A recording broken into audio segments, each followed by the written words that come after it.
Anyone who has watched a Steve Jobs keynote will tell you he is one of the most extraordinary speakers in corporate America. Who does the best job of that in the world? While most presenters simply convey information, Jobs inspires. I'm Carmine Gallo, and today I'll walk you through several key techniques that Steve Jobs uses to electrify his audience. They're elements you can adopt in your very next presentation. Welcome to Macworld 2008. We've got some great stuff for you. There's clearly something in the air today. With those words, Jobs opened Macworld 2008, setting the theme for his presentation and hinting at the major announcement of the day, the launch of the ultra-thin MacBook Air. Whether it's a new notebook or the iPhone, Jobs unveils a single headline that sets the theme. Today, Apple is going to reinvent the phone.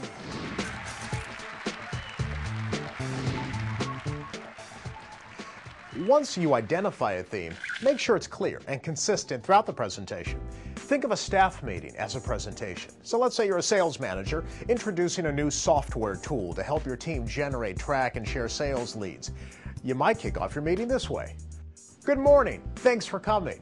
I know you'll be really excited about this. Today we make it easier for you to make your quota. That's the headline. Easier to make quota. It's memorable, and it sets the direction for the rest of your meeting. It gives your audience a reason to listen. So I've got 4 things I'd like to talk about with you today. So let's get started. Steve Jobs always provides an outline for his presentation and then verbally opens and closes each section with a clear transition in between. Here's an example. So that's Time Capsule, a perfect companion to Leopard, and that's the first thing I wanted to share with you this morning.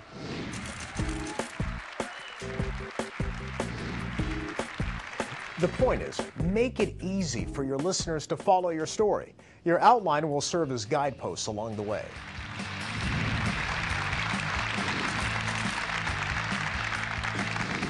You'll also notice that during his presentations, Jobs uses words like extraordinary, amazing, and cool.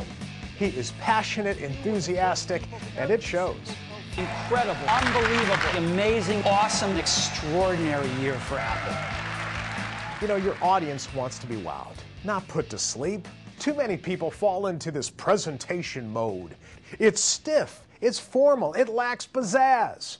We, your listeners, are giving you permission to have fun and to be excited about your company, your product, or your service. If you're not passionate about it, we're not going to be.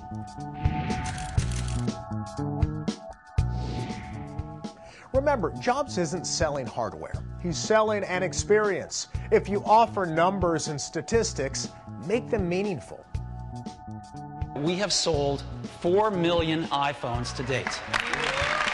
If you divide 4 million by 200 days, that's 20,000 iPhones every day on average. Numbers don't mean much unless they're placed in context. Managers, connect the dots for your listeners. Recently, I worked with a company that launched a 12-gigabyte memory card. 12 gigabytes!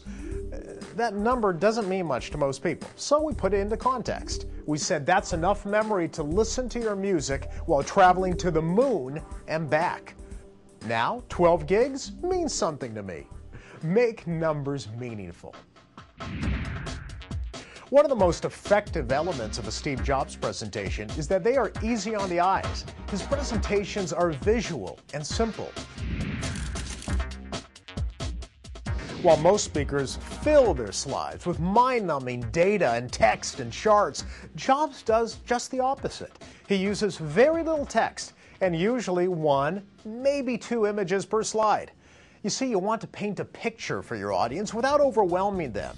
Inspiring presentations are short on bullet points and big on visuals. If you really want your presentation to pop, treat it like a show, with ebbs and flows, themes, and transitions. Jobs includes video clips, demonstrations, and guests. He also has a knack for dramatic flair, and it's very effective. For example, when introducing the MacBook Air, Jobs drew cheers by opening a manila interoffice envelope and holding the laptop out for everyone to see.